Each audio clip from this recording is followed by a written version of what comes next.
friends in a podcast. We're so glad you're here. We're your hosts, Natasha and Lindsey.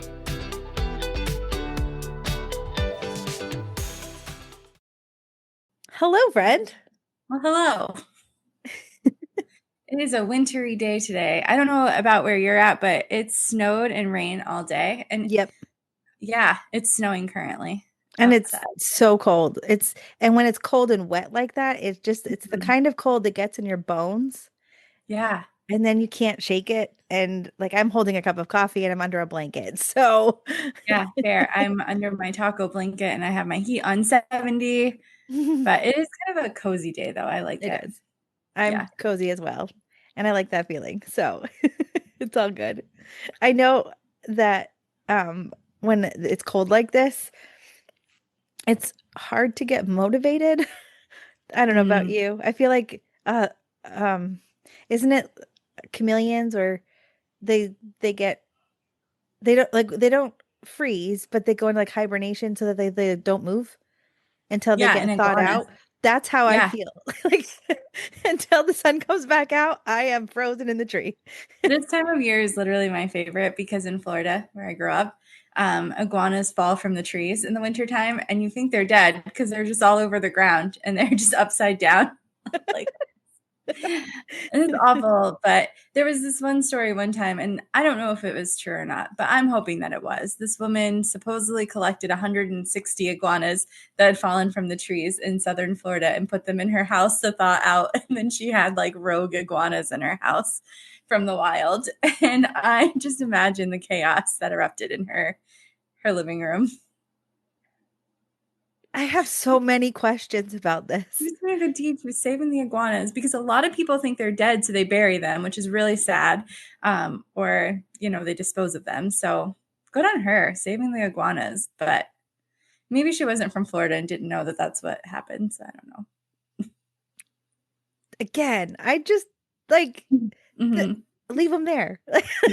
They're better there. So when you said that she was collecting them, I pictured her backyard. Full of them. Fair. And I was like, okay, so then they thaw out when they thaw out and good. But like, I wouldn't bring them in my house. Yeah, she just wanted them to be warm and safe. It's very kind. What a kind soul. I hope it's a true story. I read it years ago and I just hope that it's true because, you never know. Well, if you're listening in Florida, let us know. Yeah. If that was a real thing. Maybe she was your neighbor. Oh, my word. Yeah, I don't like reptiles, so I definitely would not bring them in my house. Fair. That's fair. Same. Actually, you have reptiles in your house or have had reptiles in your house. Again, I didn't really have a say in that. Boy mom. So, I am a boy mom. Full on boy mom. And we do have a lizard. So he's a little gecko lizard. And he's not the worst, but I preferred the frog we had over him. Yeah. The frog was my favorite. But as a rule, I don't really like reptiles. Yeah. I cross the line at snakes. Yeah. Like, there's no snakes in my house. Absolutely not. Nope, not at all. But on a lighter note, because I don't like them. Pie is good. Yes. Reptiles were not part of our pre-show chatter. No, it was not. But here we went there. So we did. But I like pie. Pie is good. Last Thanksgiving, I hosted Thanksgiving for myself and two other people. So there were just three of us, and we each had a pie. Like for ourselves, not for ourselves, but we each had different ideas of what a Thanksgiving pie should be, is what I'll say. And so one person wanted a raspberry pie. So we had like a raspberry pie. And then another person was like, well, you can't have Thanksgiving without pecan pie. So we had a pecan pie. And then I was like, well, I really want peanut butter pie. So then we had a peanut butter pie. And we're going to DC to visit that friend. And we were just texting yesterday about our Thanksgiving meal plans.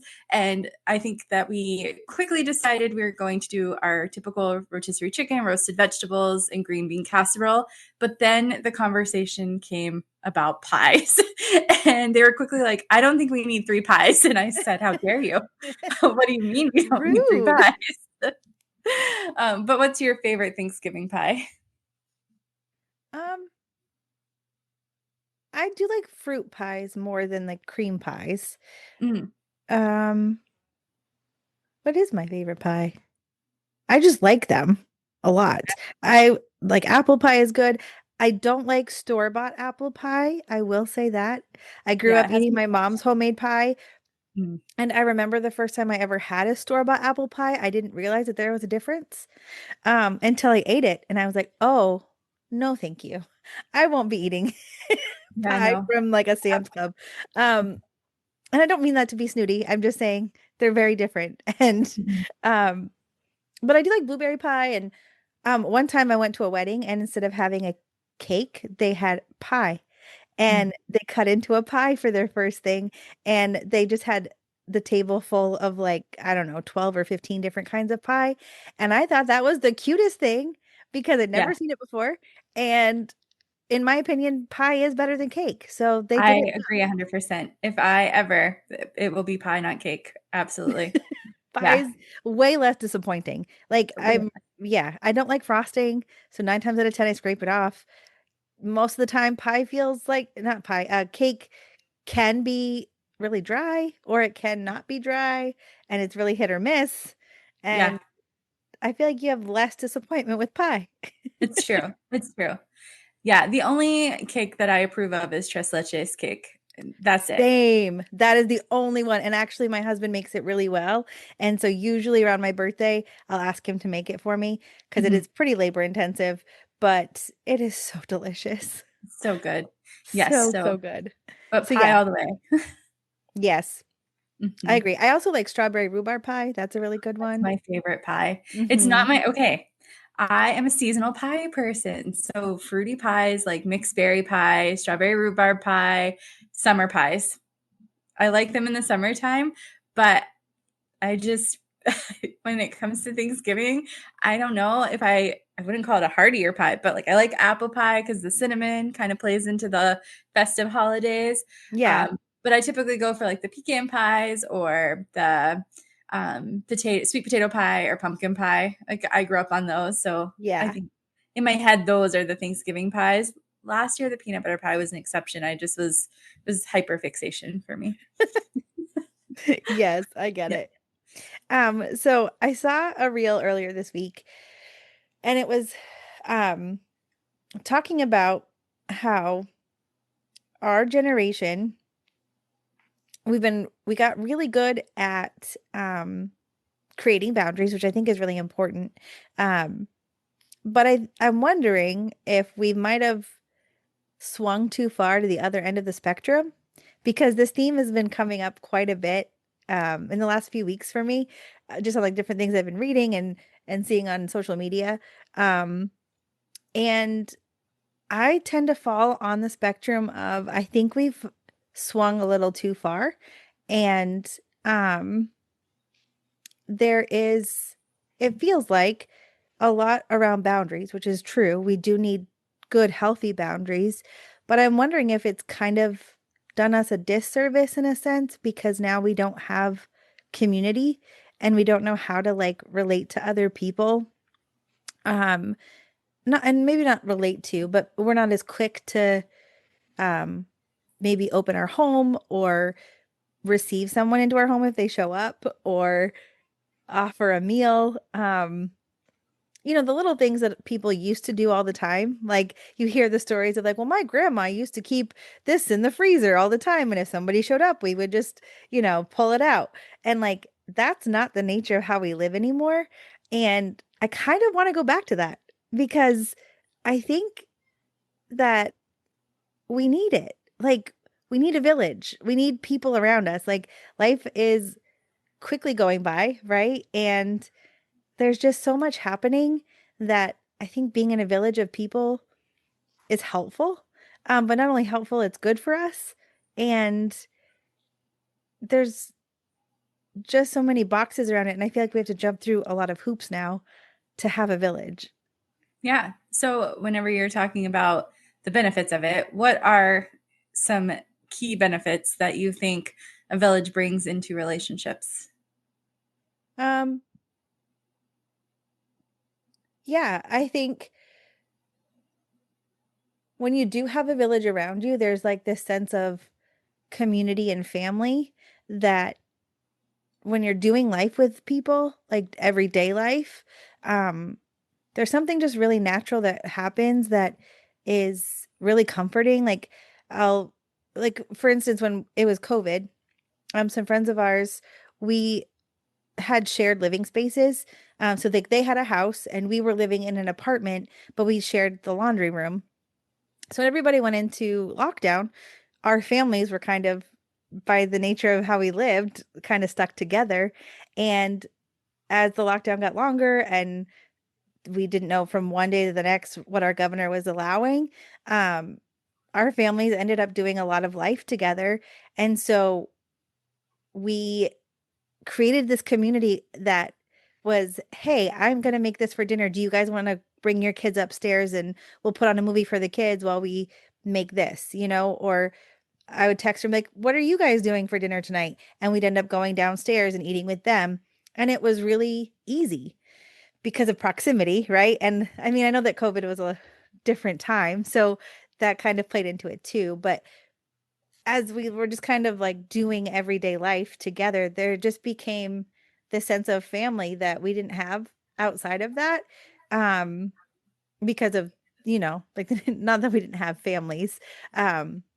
But we just like naturally fell in sync with each other. And so it's really easy to just have another set of hands to help with the kids or like, hey, I'm going to push your laundry through. So just text me when it's done. Right. Like, and that kind of thing, which was really beneficial. And those are the kinds of things that I wish we could like foster and help with. Like, hey, I'm stopping by in 10 minutes. I've got a coffee and yeah, my kids are coming too, but we're going to just, help with a project or sit on the couch and not do a project too, right? Yeah. And maybe we break down the word community a little bit because I know for me, outside of the church realm, having conversations with people, community isn't a popular term. I think we use it a lot in the church and in the church world as community because that's where we're building it, right? And so we hear that word a lot, but I don't know that it's necessarily a popular world term that we think about a lot. So I think sometimes we think community is big groups of people, and it doesn't have to be that. Mm-mm. No, yeah, it's definitely the people that you're trying to do your life with, right? Mhm. Like it's you and I, it's the friends that have kids the same age that we do. It's a neighbor, it's a coworker that you really jive with and you can connect with outside of work. And when I say like building a village, those are the things that I'm thinking about. Or like when we say community, I'm not thinking of like 25, 30 people that you're trying Yeah, to keep tabs on a daily basis. It's the people you're trying to do life with, like your best friends, or maybe it's a sister, or like your siblings. And um I saw something online too recently. There's a family, they were sharing on social media that they have porch nights and they live really close together. So if the porch light is on and all the kids are in bed, they go over to that sibling's porch and they all hang out afterwards. Like that's the kind of stuff that I think would be really cool. I know that living in Maine, right? Like we're not close together and we don't live on the same property, unfortunately. unfortunately. I wish someday that could be a thing. Um, so it does make it a little bit more difficult to have those nights, right? But carving out time to make something like that happen, whether it's a standing date or it's um like that's so much of what the first 10 years of our friendship was, right? Like it was just dinner and we played games. And and Yeah. that's the thing, like they don't have to be big things. It's Mhm. consistently staying in touch. It's inviting them over for dinner when you're just like, "Oh, hey, I'm just gonna throw this in the oven. Come on over and we'll play games after." It doesn't have to be an elaborate party or a trip across Right. the country. Right. Right. And I agree. I do think that there are times where we get too caught up in protecting our space and our time. And I'm guilty of that, of being like, oh, well, I had a very social week at work. I at my old job, it was all about networking and sales and all of that stuff. And so I can remember times being like, oh, I've gone to 5 networking events this week. That's every day of the week. And I'm just done for. I don't want to do anything or see anybody else. And those might have been the weeks sometimes that I needed that one more person that wasn't a sales call or wasn't a networking event, but someone close to me that I could just be like, oh, this week was really a lot, and kind of debrief on. But instead, sometimes holding that stuff in, you go into the new week coming up, already stressed from the previous week because there was no time to just be yourself and kind of let those guards down. Yeah. And it does take practice, right? Like, yeah, I can remember, I think it was like 2017, my husband and I, it was when I was walking through my miscarriage, and I had a friend come over, and she just sat in my house with me, and I didn't know what to do with it. Like, I was so used to like having to entertain, that to have someone I didn't have to entertain, and they were content and I was content to just be there, like internally, I didn't know what to do with that. Yeah. And so it takes practice, and it doesn't always feel comfortable right away, because it might be out of like your comfort zone and stuff. But yeah, I think it comes over time, but it's just trying. It's, because we can't say we want to have a village of people, but then not be willing to try to have a village of people. And then I think that's where like this conversation was coming from, just because I've seen it too, right? Like I've done it in my own life. And like you said, there's been weeks where we're really busy, and the idea of like, I have to go out again or somebody else needs me for something, but to have friends and people in your life that you don't have to have a social battery for, and you show up and drink a cup of coffee and just breathe for a minute, I think is really important. And that you don't have to put walls up for or feel like you have to be your best self for, right? Like, I Yeah. think that those moments are so important. Like, I remember, I think it was last year, you and your husband were passing through town, picking up the boys Yeah. from their grandmother's house. And you texted, you're like, hey, we're going to stop over if that's cool. And I was like, yeah, the house is a mess, but go for it. Like, but it wasn't like, oh my gosh, I have to scramble and clean my house and get everything tip top shape and ready to go. And no, like, you're my people. Right. It's fine. Like, it's okay if there are dishes in the sink, or that I, haven't put the laundry away and that I have shirts drying on the back of the couch. Like, it's fine. You're my Yes. people. And I think whenever you can find that in your village, right, that you can just be who you are authentically, they can see you for your good, they can see you for your bad, you're going to grow in those moments. So if we want to get there and we're not there yet, like how do you even start? You go out for Chinese food at a buffet. At a buffet, and No, you talk for 3 hours. That's a great question. My first response to that is I don't know. Because for me, it's always happened organically, in places that I never expected it, right? Like, our relationship started we served in ministry together, and then one day it just happened, and here we are, right? Some of my other closest friends, I worked with them in an office for 10 plus years. And I've heard people say, well, you can't be friends with your coworkers. That was not the case for me. 2 of my closest friends can't come from my place of work, right? And I think that those are like the organic moments, but you have to be open. I think that maybe that is the first thing. Maybe that's what I would say it is being open and willing to receive other people's relationship and getting to know them, and not just closing yourself off to being who you are either. Because if you go in with walls up in every event that you go to, or in the workplace, or when you're meeting new people, you're never going to have the heart to invite people in, because that wall is always going to be there. But kind of going in with an open mind, I think that could be the first step of making those relationships. 100%. Like, you have to put yourself out there, and that's part of vulnerability, right? And we talk about vulnerability all the time, I think. But It's true. Like we're not going to build relationship with people unless we're willing to share part of who we are. And if we walk around with walls up 100% of the time, then we Yeah. can't complain that we don't have a village of people either, because it has to be a mutual thing.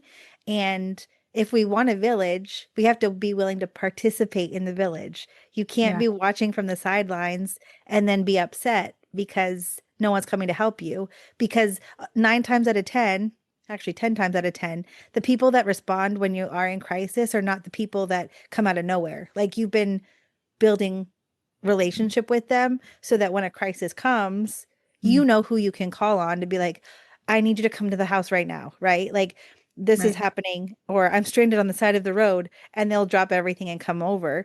And that doesn't happen overnight. That happens with the little text messages that are like, hey, I was thinking about you. Are you doing Yeah. okay? Like, hey, can we grab coffee? You've been on my mind. I'd like to just chat with you. Yeah. Someone has to make the first step, and we can't wait for the first step to always be made. So I think that if we start making those steps, we'll start seeing the reciprocation of it. What would you say to someone, though, that would say, you know what, my heart is broken. I've been hurt so much, and being vulnerable is so hard. And I don't want to open up because I don't want to get hurt again, but I need relationships. How do I keep my boundaries, but also be open to vulnerability and getting to know people? It's a great question. Um, I would say take it slow, right? Like if you've been burned by people repeatedly, you're not going to jump in with both feet, and that's okay. Um, but maybe start with like, who are you drawn to that you're reluctant to start the friendship with, but you're like, I like them, or you're thinking already like they seem kind of cool. I wonder, you know, Mhm. because usually that is a natural inclination to start something, right? Right. Um, So I would say start slow. And it doesn't mean that you have to share your whole life with them, right? Yeah. You only have to give what you're comfortable. So you don't need to rehash, your most traumatic scenarios with this new person, right? Yeah. Give them little bits and like maybe test the waters with a little bit of information and see how that goes.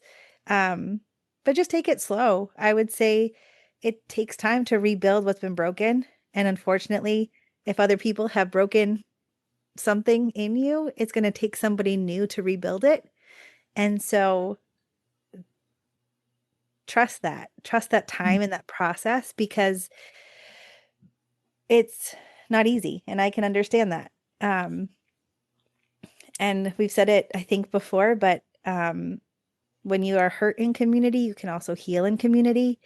And like, there's that word again, right? But if you've been hurt by people, it's going to take other people to repair that. And so slowly just tread on it. And if it doesn't work out, then wait until you see somebody else that you might want to try it with. But just take it slow. Don't rush into anything. And don't shame yourself if you're feeling like, well, I should already be over this. It takes a long time to overcome a hurt like that. So you're in a good place. It does. And I think that's normal, right? I think that we probably all have those moments where we sit and think about, um, well, this person did this to me, or we were so close and now we're not. And this is, the gap in between, and what happens. And then you can sit there and think about where that person is. You ran into them and they didn't greet you warmly like they used to. And that stirs those bubbles up again. But remember, like, our lives all change. Seasons of life happen, and we all walk through different things.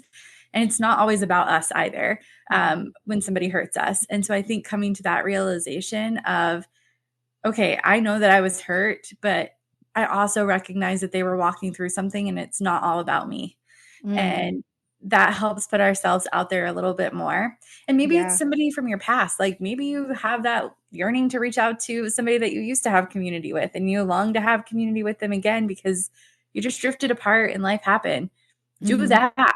Start Right. there. And Yeah, that's okay too, because beauty can come from that as well. absolutely. I couldn't agree with that more. I mean, we're a testament to that too, right? True Like, example of it. Exactly. And that's what I was thinking of. We both walked through friendship hurts. We both hurt each other. And we came back from it, but there was a season of growth that happened in the in-between. 100%. And you're going to go into those friendships and those scenarios different because of what you walked through. And I know that I can say that in my own life, right? Like you learn from everything that you experience. And so you take something away from it. And you bring that into the next relationship that you start and form, because we're not supposed to stay the same, but that's what like having a relationship with people and having a village does. Like it stretches you, it challenges how you think and in how you respond. And we need that in order to grow as humans and as people, because we're not supposed to stay the same. And if we are, then we're probably not very healthy if we're just stagnant and staying the same. Yeah. And chances are, if we're not staying the same, which we shouldn't, right? We're growing. We may grow apart from other people, but that allows room for other people to meet us where we're at and to grow with us in those times. So yeah, 100%. Because it's okay if you grow in opposite directions. There's nothing bad, but maybe you grew and learned new things, and who you are now is not who you were then. And so now the relationship that you had with other people is going to be different because you aren't who you used to be. And we can learn from that. So, yeah, I think there's a lot that could be said about creating a village. But I think the biggest thing is that we have to try to be a part of it. And if we're unwilling to try to be a part of it, we also can't blame other people for the lack of village that we have.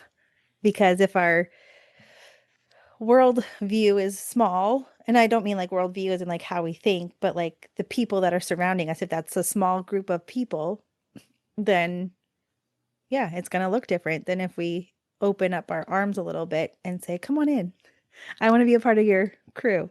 But that's a slow process, and I understand it takes time. So be encouraged that it'll come with time. That's a wrap on this episode of Two Main Friends in a Podcast. Follow us on Facebook or Instagram. You can also send us an email at twomainfriends@gmail.com. And as always, leave us a review wherever you're listening.